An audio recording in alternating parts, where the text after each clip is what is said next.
Navodaya times में आप सभी का स्वागत है। मैं हूं आपके साथ सोनाक्षी दीक्षित। शुरू करते हैं आज की प्रमुख खबरें। प्राकृतिक गैस के उत्पादन और बिक्री से हुए लाभ पर रिलायंस इंडस्ट्रीज को 2.81 अरब डॉलर यानी कि करीब 24,500 करोड़ रुपए का मांग नोटिस भेजा है।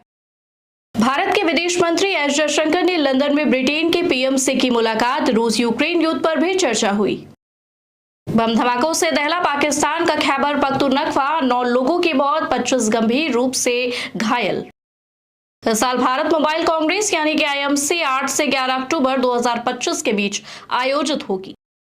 भारत मोबाइल कांग्रेस में satellite communication, deep tech, clean tech और स्मार्ट मोबिलिटी जैसे नवीनतम तकनीकों को प्रदर्शित किया जाएगा। दिल्ली के पूर्व सीएम केजरीवाल 10 दिवसीय विपश्यना ध्यान शिविर में शामिल होने पंजाब के होशियारपुर पहुंचे। बिहार से 45 लाख के 4100 किलोग्राम भारत में प्रतिबंधित चाइनीज सेब बरामद किया। प्रतिबंधित चाइनीज सेब त्वचा के लिए बहुत हानिकारी माने जाता है। यह खाने में मीठा और भुरभुरा होता है। आज लाहौर के गद्दाफी स्टेडियम में दक्षिण अफ्रीका और न्यूजीलैंड के बीच चैंपियंस ट्रॉफी का दूसरा सेमीफाइनल मुकाबला खेला जा रहा है। चैंपियंस ट्रॉफी में आज जो जीतेगा उसका 9 मार्च को फाइनल में भारत से मुकाबला होगा। असम सरकार का फैसला, रतन टाटा के नाम से जाना जाएगी जगीरोड इलेक्ट्रॉनिक सिटी। भारत में अब तक 500 से अधिक हथियारों और प्रणालियों के इंपोर्ट को बैन कर दिया गया है। दिल्ली की एक फैक्ट्री में पुलिस ने छापा मारकर 7,000 नकली टूथपेस्ट बरामद किया। 10 कर्मचारी गिरफ्तार किए, मालिक फरार हो गया। भारत में पहली बार हाइड्रोजन पावर्ड हैवी ड्यूटी ट्रकों का ट्रायल शुरू हो गया है। 3 देशों पर उच्च टैरिफ लगाने से अमेरिकी बाजारों में बढ़ेगा भारतीय उत्पादों का निर्यात।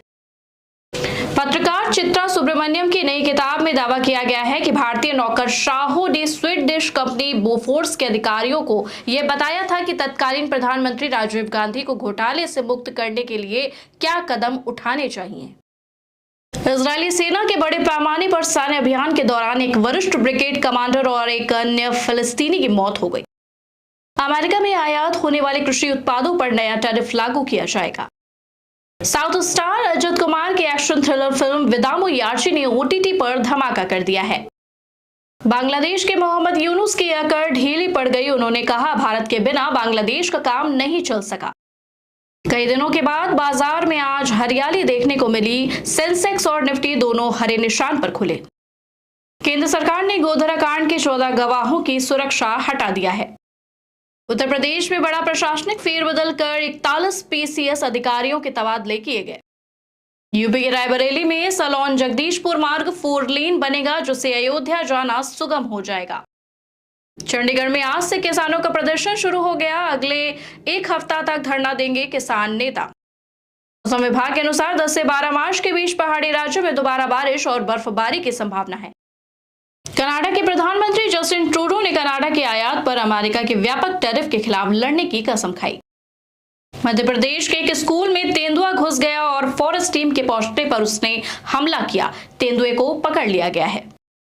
लखनऊ के गोमती नगर थाने में अंसल प्रॉपर्टीज एंड इंफ्रास्ट्रक्चर के मालिक, पिता, पुत्र समेत कई लोगों पर मुकदमा दर्ज किया गया है। अंसल के विरुद्ध आरोप है कि कंपनी ने 2 बार टाउनशिप की योजना स्वीकृत कराई थी, जिसमें निर्धारित भूमि से कई गुना अधिक पर टाउनशिप बना ली।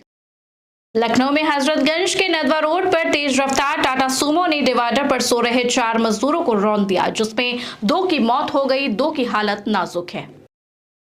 मणिपुर, असम समेत पूर्वोत्तर राज्य में 5.6 की तीव्रता का भूकंप आया।